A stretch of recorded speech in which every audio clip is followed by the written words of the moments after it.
ನಮಸ್ಕಾರ. ಎಲ್ಲರೂ ಹೆಂಗಿದ್ದೀರಾ? ನಾನಂತೂ ಚೆನ್ನಾಗಿದ್ದೀನಿ. ನೀವು ಚೆನ್ನಾಗಿದ್ದೀರಾ ಅಂತ ಅಂದ್ಕೊಂಡಿದ್ದೀನಿ. ಇವತ್ತು ನಾವು ಬಿಜಾಪುರಲ್ಲಿ ಶ್ರೀನಿವಾಸ್ ಹೊದ್ಲೂರವರ ಮನೆಯಲ್ಲಿದ್ದೀವಿ.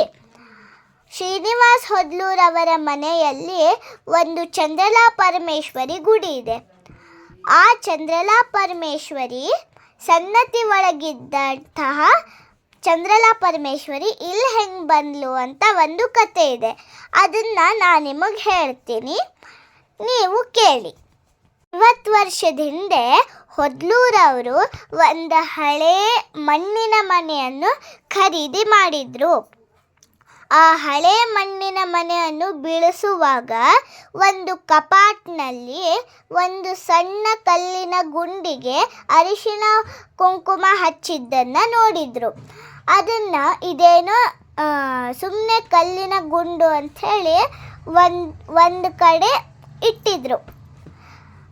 ಒಂದು ದಿನ ಬೇಳೂರು ಗೋಪಾಲಾಚಾರ್ ಅಂತ ಪಂಚಾಂಗ ಬರೆಯೋ ಪಂಡಿತರು ಅವ್ರ ಮನೆಗೆ ಬಂದಿದ್ರು. ಆ ಕಲ್ಲು ಗುಂಡನ್ನು ನೋಡಿ, ಇದರಲ್ಲಿ ದೇವಿ ಸನ್ನಿಧಾನ ಇದೆ, ಇದನ್ನು ನೀವು ದೇವ್ರ ಮನೆಯಲ್ಲಿಟ್ಟು ದಿನ ತುಪ್ಪದ ದೀಪ ಹಚ್ಚಿ ಪೂಜೆ ಮಾಡ್ರಿ ಅಂತ ಹೇಳಿದ್ರು. ಹೊದ್ಲೂರವರು ಅದರ ಪ್ರಕಾರನೇ ಮಾಡ್ತಾ ಹೋದರು. ಹೀಗೆ ಒಂದು ದಿನ ಹುಲಿಗೆಮ್ಮನ ಪಾಲ್ಕಿ ಅವ್ರ ಮನೆ ಮುಂದೆ ಹೋಗ್ತಿತ್ತು.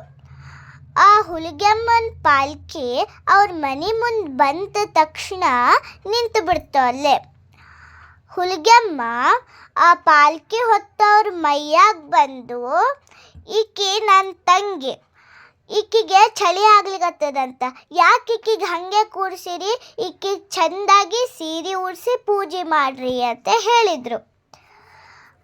ಅದೇ ಟೈಪು ಅವರು ಆಯ್ತಮ್ಮ ಅಂಥೇಳಿ ಅದಕ್ಕೆ ಚೆಂದಾಗಿ ಉಡಿಸಿ ಸೀರೆ ಉಡಿಸಿ ಪೂಜೆ ಮಾಡ್ಕೊತ ಹೋದರು. ಆಮೇಲೆ ಪಾಲ್ಕಿ ಮುಂದೆ ಹೋಯ್ತು. ಅವ್ರ ಮನೆಯಾಗಿರೋ ದೇವಿ ಚಂದ್ರಲಾ ಪರಮೇಶ್ವರಿ ಅಂತಾನೆ ಹೆಂಗೆ ಗೊತ್ತಾಯಿತು ಅಂದರೆ, ಸನ್ನತಿ ಒಳಗೆ ಚಂದ್ರಲಾ ಪರಮೇಶ್ವರಿ ಪೂಜೆ ಮಾಡೋ ಅರ್ಚಕರ ಕನಸೊಳಗೆ ಚಂದ್ರಲಾ ಪರಮೇಶ್ವರಿ ದೇವಿ ಬಂದು ಬಿಜಾಪುರದಾಗ ಹೊದ್ಲೂರವ್ರ ಮನೆ ಒಳಗೆ ನನ್ನ ಸನ್ನಿಧಾನದ ಅವ್ರ ಮನೆಗೆ ನೀನು ಹೋಗಿ ನಾಳೆ ಅವರು ವರ್ಷ ಸನ್ನತಿಗೆ ಪಾದಯಾತ್ರೆಗೆ ಬರ್ತಾರೆ. ಅವ್ರ ಮನೆಗೆ ಹೋಗಿ ನೀನು ಇನ್ಮೇಲೆ ನಿಮಗೆ ಪಾದಯಾತ್ರೆ ಬರುವಂಥ ಅವಶ್ಯಕತೆ ಇಲ್ಲ, ನಿಮ್ಮ ಮನೆಗೆ ನಾನು ನೆಲೆಸಿದ್ದೇನೆ ಅಂತ ನೀನು ಅವರಿಗೆ ಹೇಳು. ನಂಗೆ ಚೆಂದಾಗಿ ಪೂಜೆ ಮಾಡಿ ಅಭಿಷೇಕ ಮಾಡಿ ಚೆಂದಾಗಿ ನನ್ನ ನೋಡ್ಕೋಬೇಕು ಅಂಥೇಳಿ ಹೇಳು ಅವರಿಗೆ ಅಂಥೇಳಿ ಕನಸಿನಾಗ ಚಂದ್ರಲಾ ಪರಮೇಶ್ವರಿ ಹೇಳಿ ಹೋದ್ಲು. ಅದೇ ಥರ ಅರ್ಚಕರು ಬಿಜಾಪುರಲ್ಲಿ ಹೊದ್ಲೂರವ್ರ ಮನೆ ಹುಡ್ಕೊಂಡು ಹೋಗಿ ಅವರಿಗೆ ಇದೇ ಥರ ಹೇಳಿದರು. ಸುಮಾರು 45ರಿಂದ 50 ವರ್ಷಗಳ ಹಿಂದೆ ಈ ಮನೆಯೊಂದು ಹಳೆಯ ಮಣ್ಣಿನ ಮನೆಯಾಗಿತ್ತು. ಆ ಮಣ್ಣಿನ ಮನೆಯೊಳಗೆ 2-3 ಕೋಲಿತ್ತು. ಆ ಕೋಲಿ ಒಳಗೆ ಒಂದು ಕೋಲಿ ಒಳಗೆ ಒಂದು ಕಲ್ಲು ಸಿಕ್ತು. ಆ ಕಲ್ಲು ಸಿಕ್ಕಿದ್ರ ಮೇಲೆ ಕೆಲವೊಬ್ಬರು ಕೇಳಿದಾಗ, ಆಮೇಲೆ ಸನ್ನತಿ ಚಂದ್ರಲಾ ಪರಮೇಶ್ವರಿ ಗುಡಿಯಲ್ಲಿರುವಂತಹ ಅರ್ಚಕರು ಇಲ್ಲಿ ಬಂದು ನೋಡಿದಾಗ, ಇದನ್ನು ನೀವು ಚಂದ್ರಲಾ ಪರಮೇಶ್ವರಿ ಇಲ್ಲಿ ಬಂದಾಗ ನೀವು ಸದಾಕಾಲ ಯಾವಾಗಲೂ ನಡ್ಕೊತ ಹೋಗ್ತಿದ್ದೀರಿ, ಆವಾಗಿಂದ ಹಿಡ್ಕೊಂಡು ಇನ್ನು ಮೇಲೆ ಇಲ್ಲಿ ನಮ್ಮ ಕಡೆ ಬರೋ ಕಾರಣ ಇಲ್ಲ, ಇಲ್ಲೇ ನಿಮ್ಮ ದರ್ಶನ ಕೊಟ್ಟ ಅಂತ ಅವ್ರು ಹೇಳಿ ಇಲ್ಲೇ ಪ್ರತಿಷ್ಠಾಪನೆ ಮಾಡಿಬಿಡಿ ಅಂತ ತಿಳ್ಕೊಂಡು ಹೇಳಿದಾಗ, ಈ ಹೊದ್ಲೂರವರು ಅವರು ಪಾದಯಾತ್ರೆಗೆ ಹೋಗೋದನ್ನು ನಿಲ್ಲಿಸಿ ಇಲ್ಲೇ ಪ್ರತಿಷ್ಠಾಪನೆ ಮಾಡಿಸಿದ್ರು. ಆ ಮಾಡದಿಂದ ತಂದು ಇಲ್ಲಿ ಪ್ರತಿಷ್ಠಾಪನೆ ಮಾಡಿದಾಗ ಹಿಡ್ಕೊಂಡು ಶ್ರೀ ಚಂದ್ರಲಾ ಪರಮೇಶ್ವರಿ ಪ್ರತಿ ವರ್ಷ ದೇವಿ ಪಂಚಮಿ ದಿವಸ ಇವತ್ತಿಗಾದರೂ ಸಹಿತ ವಿಜೃಂಭಣೆಯಿಂದ ದೇವಿ ಪಂಚಮಿಯನ್ನು ಆಚರಿಸ್ತದೆ. ನೂರಾರು ಮಂದಿ ಭಕ್ತರು ಬರ್ತಾರೆ.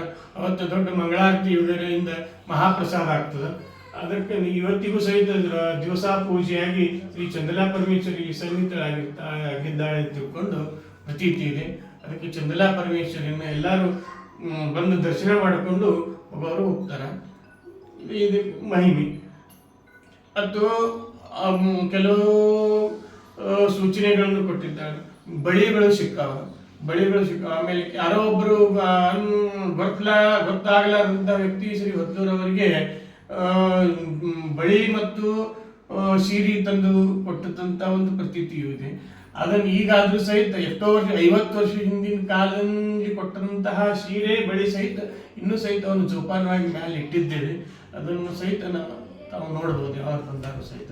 ಇಂತಹ ಒಂದು ಜಾಗೃತ ದೇವಸ್ಥಾನ ಇಲ್ಲೇ ಇರುವುದರಿಂದ ಈ ಚಂದಲಾ ಪರಮೇಶ್ವರಿ ಈಗಲೂ ಸಹಿತ ಭಕ್ತರನ್ನು ಕಳಿಸಿಕೊಂಡು ಒಟ್ಟಿಗೆ ಆಶೀರ್ವಾದ ಮಾಡ್ತಾಳೆ ಅಂತ ಸುದ್ದಿ. ಕೆಲವೊಂದು ಮೊನ್ನೆ ಕೆಲವೊಬ್ರು ಇದು ಪುಣೆಯೊಳಗೆ ತಾಳಿ ಕಳೆದಿತ್ತು 3 ತೊಲಿ 3.5 ತೊಲಿ ತಾಳಿ ಕಳೆದಾಗ ಎಲ್ಲೂ ಪೊಲೀಸ್ ಕಂಪ್ಲೇಂಟ್ ಕೊಟ್ಟರು, ಅದು ಎಲ್ಲ ಇತ್ತು, ಸಿಗಲಿಲ್ಲ. ಆಮೇಲೆ ಇಲ್ಲಿ ಬಂದು ಅವರು ಇಲ್ಲಿ ಭಕ್ತರು ಬಂದು ಬೇಡ್ಕೊಂಡಾಗ ಮನೆಗೆ ಹೋಗಿ ನೋಡಿದ್ರಾಗ ಅದೇ ಸುಟ್ಕೇಸೊಳಗೆ ಆ ಕರ್ಮಣಿ ಮತ್ತು ಘಟಾಶಿದ ಮಂಗಲಸೂತ್ರ ಬಂಗಾರದ್ದು ಸಿಕ್ಕಿದ್ದು ಆಶ್ಚರ್ಯ ವ್ಯಕ್ತವಾಗಿ ಅವರು ಬಂದು ದೇವಿಗೆ ಸಮರ್ಪಣೆ ಮಾಡಿ ತಾವು ಬೇಡಿಕೊಂಡಂತಹ ಇದನ್ನು ಸಮರ್ಪಣೆ ಮಾಡಿ ಹೋದ್ರು. ಈಗಲೂ ಸಹಿತ ಆ ದೃಷ್ಟಾಂತ ಆಗಿದೆ ಅಂತ ಹೇಳೋದು. ಚಂದಮ್ಮ ಎಷ್ಟೋ ಜನದ ಕಷ್ಟಗಳು ಮತ್ತು ರೋಗಗಳನ್ನೆಲ್ಲ ನಿವಾರಣೆ ಮಾಡ್ಯಾಳ. ಹೀಗೆ ಒಬ್ರ ಬಾಯಿಂದ ಒಬ್ರಿಗೆ ಚಂದಮ್ಮನ ಬಗ್ಗೆ ತಿಳಿದು ಎಲ್ಲರೂ ಈ ಚಂದಮ್ಮಗ ನಡ್ಕೋತಾರ. ದೇವಿ ಪಂಚಮಿ ದಿವಸ ಈ ಚಂದಮ್ಮನ ಉತ್ಸವ ವಿಜೃಂಭಣೆಯಿಂದ ನಡೀತದ. ನೀವು ಒಂದ್ಸತಿ ಬಿಜಾಪುರಿಗೆ ಬಂದರೆ ಚಂದಮ್ಮನ ದರ್ಶನ ತಗೊಂಡು ಹೋಗ್ಬಹುದು.